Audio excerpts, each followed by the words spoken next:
Hi guys! Welcome to our channel! At kung ikaw ay bago pa lamang po sa ating channel, huwag kalimutang i-subscribe and click the tiny notification bell para ma-update po tayo pag meron po tayong mga new upload videos. And today's vlog mga idol ay isa na namang maganda na pag-uusapan. And syempre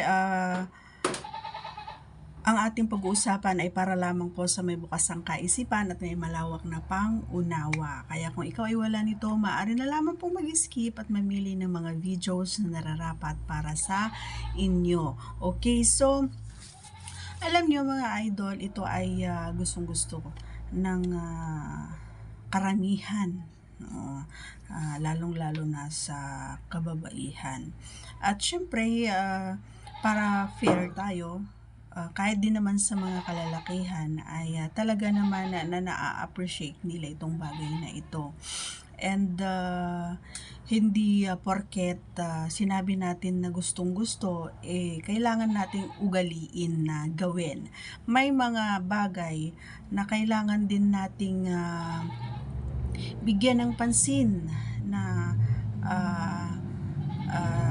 sa salitang masarap nga ito, pero may mga bagay na hindi natin alam na nakakasira na pala or nakakasakit na pala tayo, 'di ba? So pasensya na kayo doon sa background ko kasi may mga noise. Ayan yung kambing, parang nagugutom yata. Okay, may mga kambingan kasi dyan sa side. So, ayun. And ito yung sinasabi natin mga idol, yun kapag binibilisan ba ng kapareha mo ay gusto mo ba? Abay, kung ako ang tatanungin mo, abay oo. Pero alam nyo ba na bago mo ito bilisan, pare ko, is kailangan dumaan muna tayo sa process or proseso na kailangang magdahan-dahan ka muna, hindi yung bira ka ng bira. Kasi sa umpisa kasi doon mo maano yung pag mabagal kasi yung kilos mo na naandun ay talaga na mararamdaman, kumbaga mafe-feel ng kapareha mo, mapa girl man yan or boy. Nandun kasi yung yung pakiramdam na yung pinapakiramdaman mo yung bawat hugot at pag ang tawag dito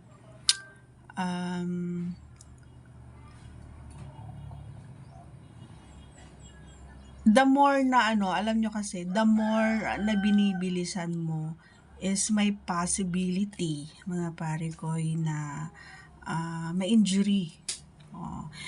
Hindi lang yung sa'yo, pwede na rin yung sa amin. Kasi nga, pag binilisan mo, lalong-lalo na kapag hindi naman siya ganon, hindi pa siya ready. Kapag hindi kasi ready, ang nangyayari dyan, dry, 'di ba?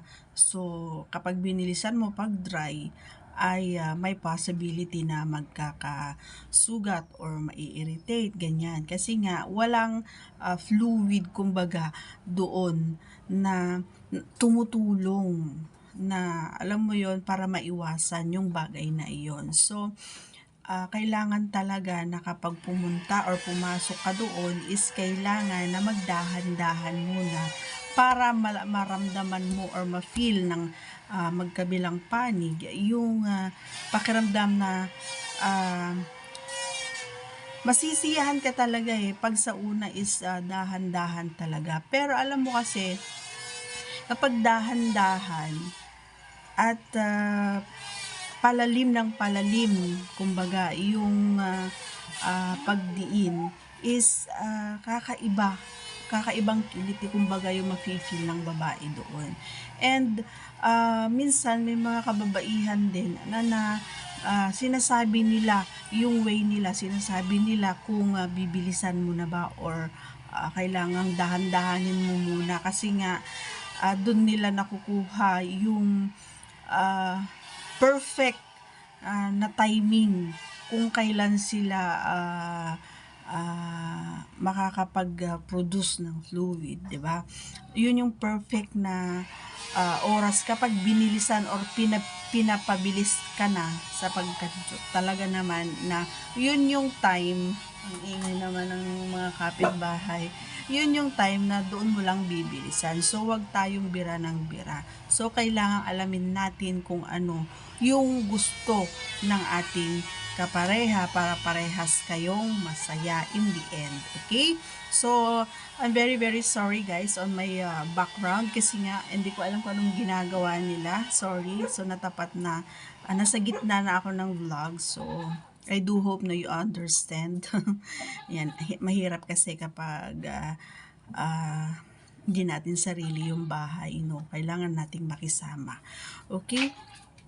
And now, before we end this video, please, baka hindi ka pa nakasubscribe, please do subscribe guys and click that tiny notification bell so that you'll be updated every time we have a new upload videos. God bless everyone. See you on our next vlog. Bye!